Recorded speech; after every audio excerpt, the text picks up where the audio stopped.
It's that twang. That twang gets me every time. I can't help it. So, hello and welcome to another episode of Good Fat Life. And we have a very special guest today. And we have been having so much fun just already having conversations around the Beth Smith's area of expertise, which I would say is clothing design, alterations, perfect fit, looking your best. What would you say is your area of expertise? You know, I never thought of myself as a designer until like the last few months. I've always referred to myself as a dressmaker. Okay. But now I can see myself as a designer because I can kind of talk to people and then make sketches based on what they tell me and make clothes that fit them and their personalities. And this is a longer answer than maybe you were looking for, but fit is really my focus. Clothes that actually fit. And it makes such a difference. Yeah. Why don't we do better with that? Well, that's a loaded question. Here's the thing. I think that clothes have become so cheap and kind of so disposable that we don't really invest in our clothes anymore. And so you go and buy something off the rack for a dress that it's offensive to me that you can buy a dress for $30. I agree with you. Oh my gosh. We get, on the Pinterest feeds and stuff. Yes. And I'll see things that's like, oh my gosh, that's adorable. I want this in my life. And I click on it and it's like $29.99. Right. And I'm like, I am not buying a shirt for $29.99 because you go into like, well, how can you make a good quality product, for $29.99? It's just not possible. And so if you buy a dress for $30 and then you come to me and you want it altered and it's going to cost you $85 to get the shoulders to sit where they're supposed to be, to get the hem that's the most flattering, which we could talk about the word flattering if you want. Yes. To get the waist and everything to fit you the way it should for your particular body. Nobody wants to do that because I only spent $30 on this dress and now you're telling me $85 to make it fit. And so we have lost what a good fit looks like. I think, on us. Like, I don't think people know what good fit looks like on their own body. So tell me more. Which part? Well, so how would we know? I went to school. I started school in home ec. I wanted to be a clothing designer, right? And so we had to do these gingham things. I forget what they're called, but like those forms, and it's gingham. And oh my gosh, if your squares weren't perfectly squared, it's like the ruler came out. Yeah. And it took all the joy of sewing away from me because it was all so precise. But, that's my 18-year-old brain who didn't understand that there was a science behind it. There's a science behind it. And I think there's an art too on top of it. And I have a friend who talks about how she has more of an engineer's brain. And so the way she approaches alterations is different than the way I approach alterations. Because when you come to me and you put a dress on or a shirt or a pair of pants, I'm going to try different things. Pin it here, pin it there, take this pin out and move it this way or that way. Take a dart in the side, that doesn't work. Let's take it from the shoulder and see what looks best and look in the mirror and see how it changes everything. So it's more artistic when I'm doing it. And she's looking at the structure of the fabric, the structure of the cut of the thing. And she goes right in and she knows exactly where to pin. I'm more like, let's see. Let's try it out. Let's try it out. Yeah. That's interesting. I didn't even know that there were like those different perspectives. Of course there would be, right? So, but going back to the fast fashion, if you will, and that isn't even talking about the fabric, right? So you get something and it's cheap.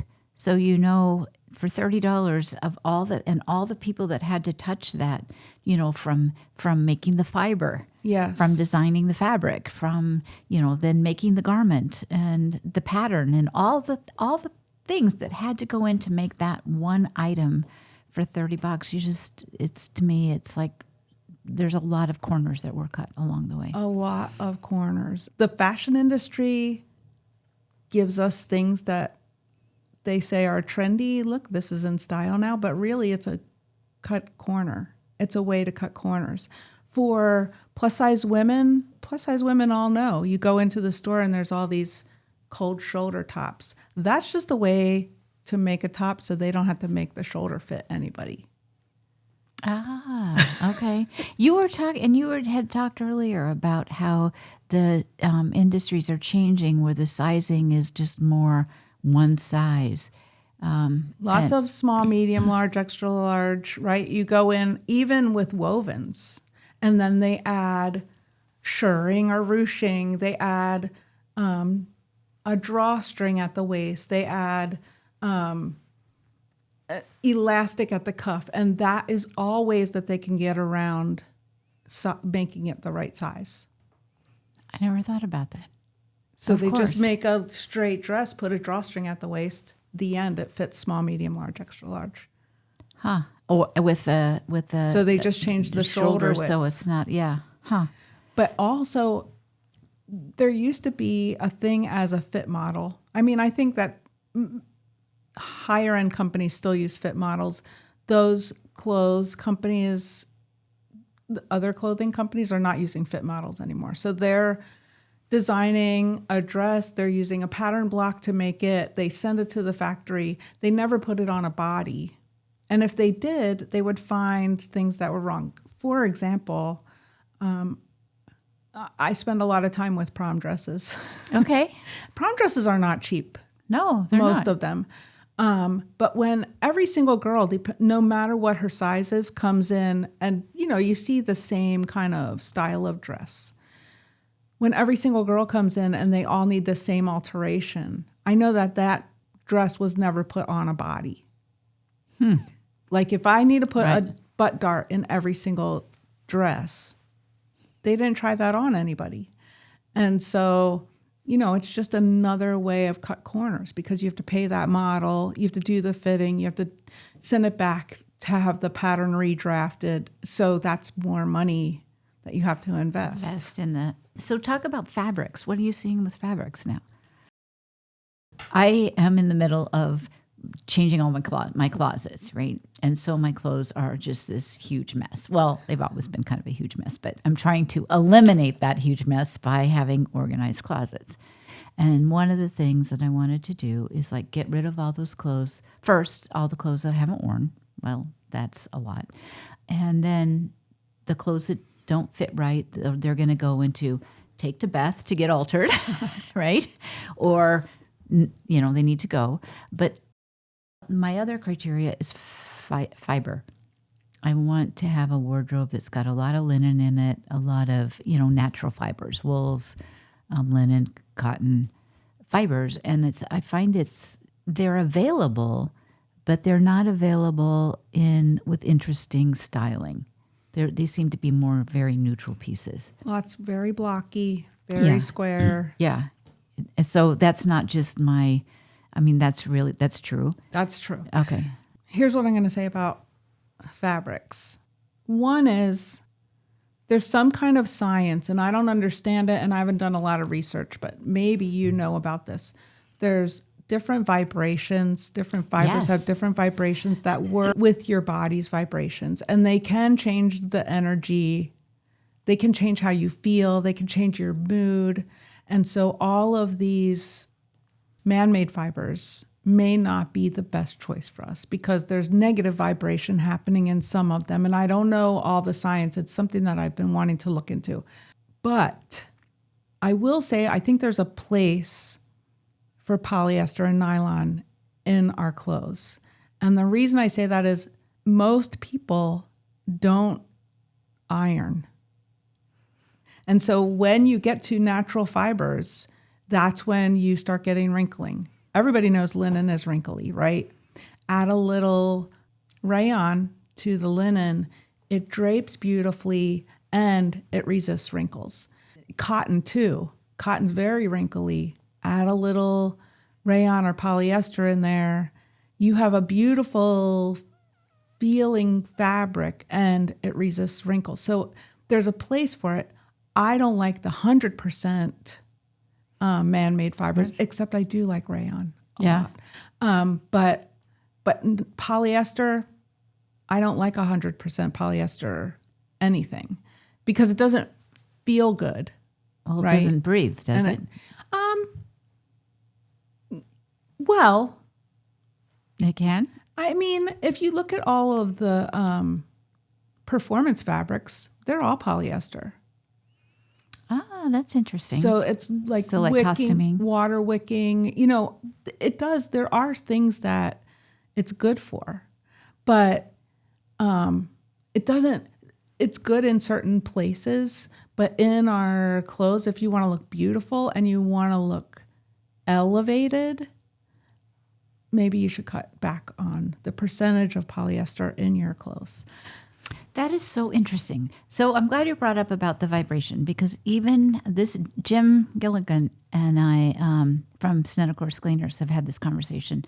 In thousands of years back, it was said to wear linen and wool, but you don't wear them together because their vibration is very high. I think this is how it works. And the vibration is very high in each one of them individually, but when you put them together, they negate each other. Yes. And so it was just fascinating to me that, you know, our ancestors thousands of years ago put this it's in the texts, in the Bibles, in the about fiber and vibration of fiber. Yeah. And so what I'm hearing you say, which I like the way it adds to the conversation, is they have their purpose. Right. Right? And so we might want to wear something that has some man-made fiber in it for other reasons, but just know that's what you're doing. Exactly. And to me, that's a conscious choice about it. Right, a conscious. And I was saying that I was at a engagement party this weekend, and Saturday night was a dress-up night, right? And the dresses that I found the most beautiful were the ones that had flow to them. Yes. Right? So they'd catch a breeze and they'd flutter, or in dancing they'd flutter, or just walking. That was what caught my eye, but it wasn't the norm. The majority of the women, now granted they were, 30 to 40 somethings and adorable, but the majority of their clothes were very fitted. And so that has a whole different energy to it. It does. Yeah. And I was, after our conversation last week, I was just noticing that, what kind of energy was coming from the clothing they were wearing.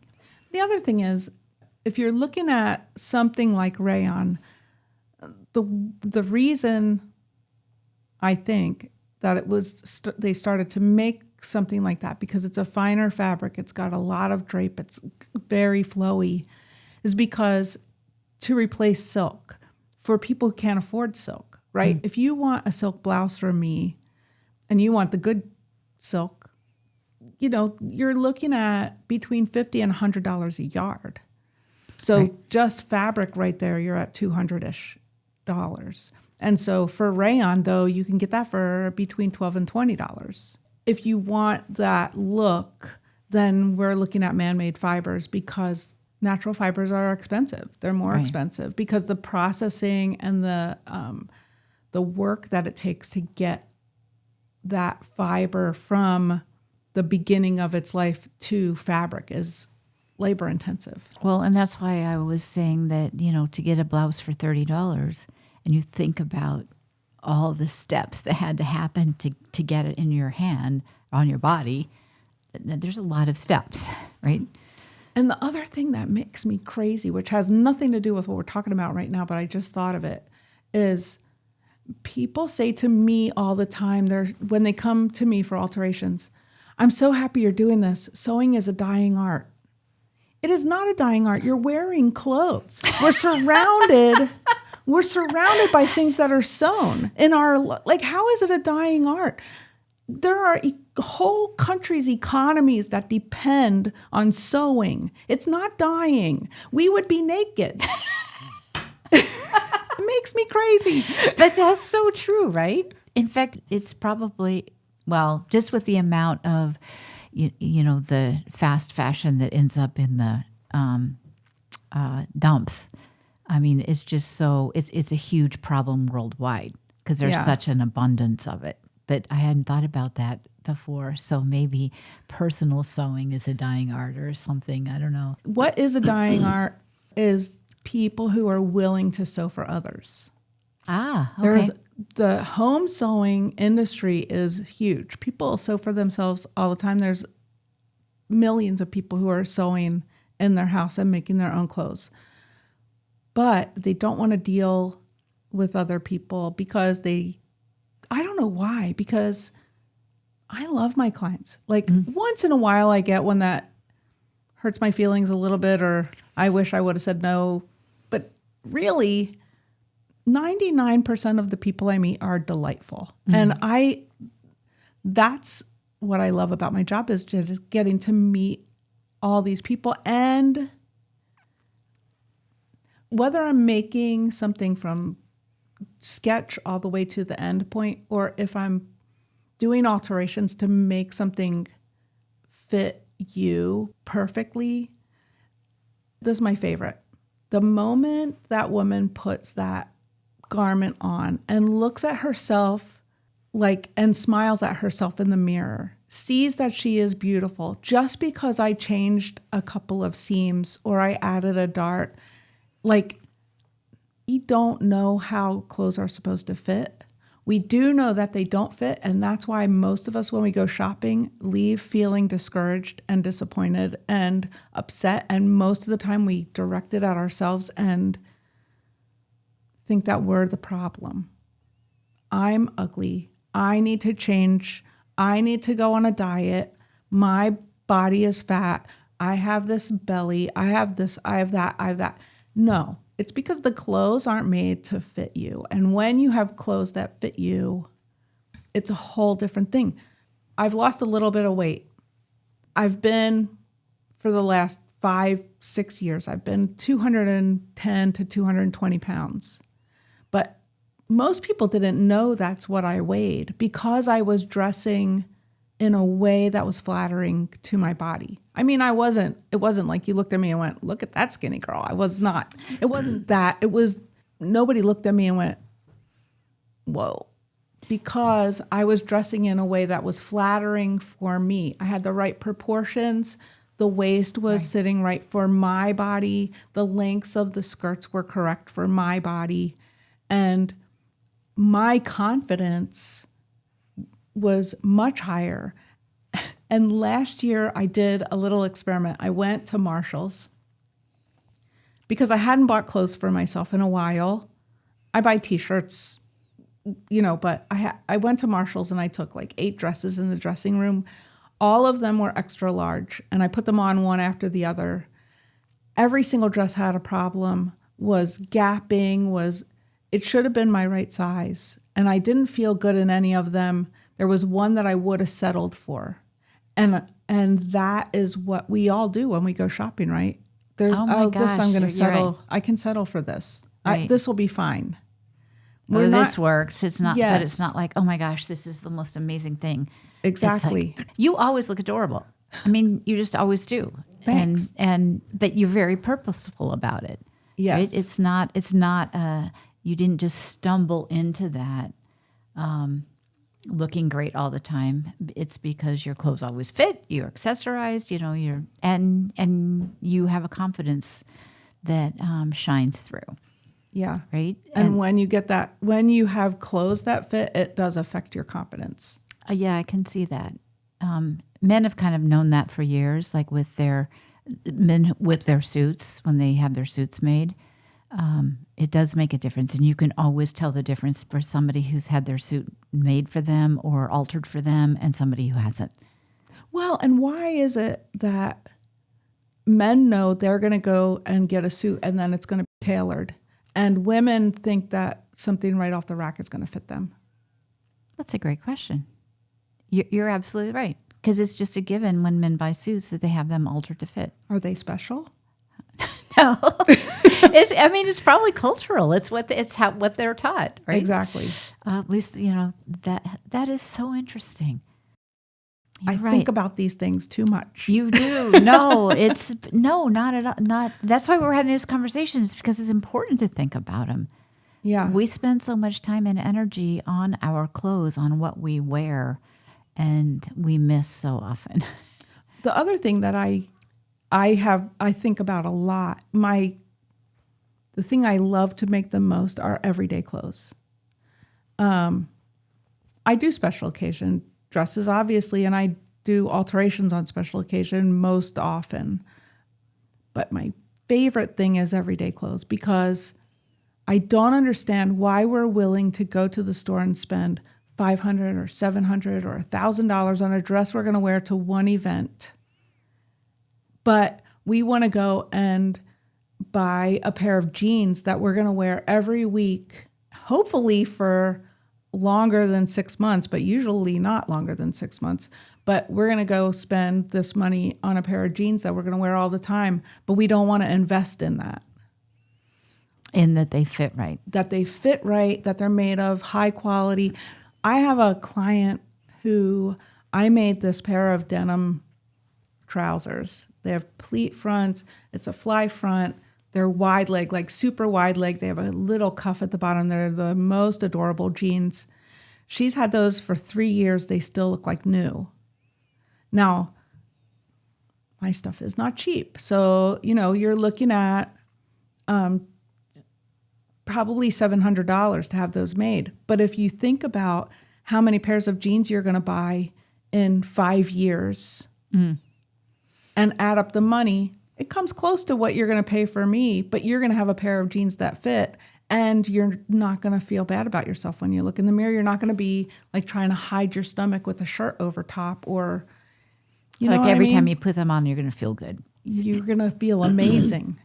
Yeah, and that's a big deal. Yeah, that is a big deal, and you're right. But I wonder, like, how many... I mean, I just speak for myself, right? So if I buy something and I'll think, oh, well, if I lose 10 pounds, it'll fit better, right? And then it'll be okay. So there's always this kind of like self-talk, this rationalization, rather than like, hey, this is where I am today and who I am today. And let's acknowledge that and have whatever we're wearing fit well. And how often do we lose the 10 pounds? Yeah.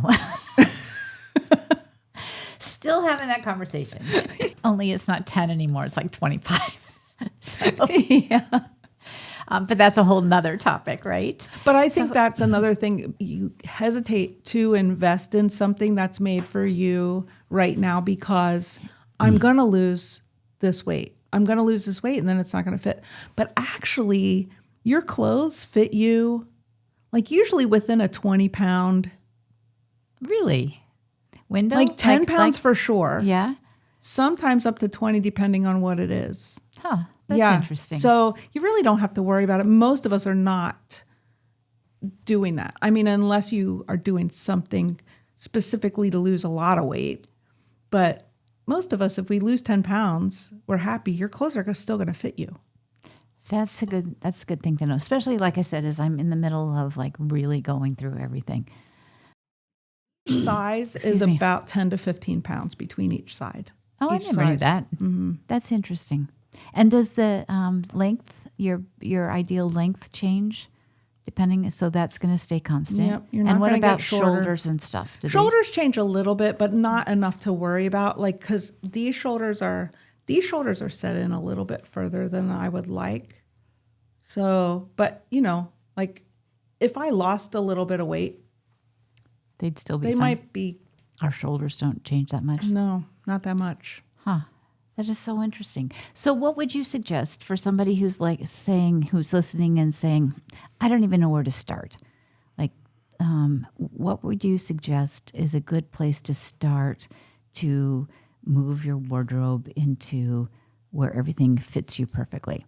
I think I think start with the basics. Start with the things that you wear all the time. If you're a person who goes into an office and you wear trousers, get a pair of trousers and go with, I don't like to say this, but choose a neutral color because it'll go with everything and you'll be able to get more wear out of it, unless you're me, because in my closet, red and pink match everything I own. And so I could get red trousers, and that's a neutral. Most people, red is not a neutral in their closet. Okay. No, but that's also an interesting as well. So how do you even start with color palette? Right? Yeah. So but what do you love? I think so many of us are dressing in brown and gray and black and beige because when you go into the store, that's what you see. Think about that.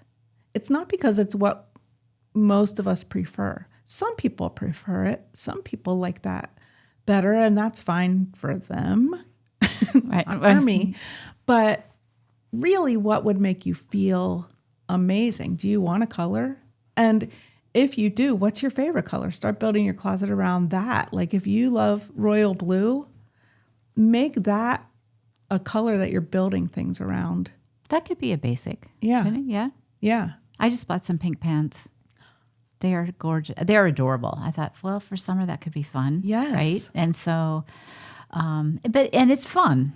It's fun just to build around. So looking at color, I'm trying to look at color. My kids are like, you wear too much black, blah, blah, blah. And I'm like, well, it's easy. I mean, it is easy, and it's easy to find, and it's easy to put on. But once you make your closet instead of the closet that the fashion industry told you should be wearing, you may not be wearing black anymore.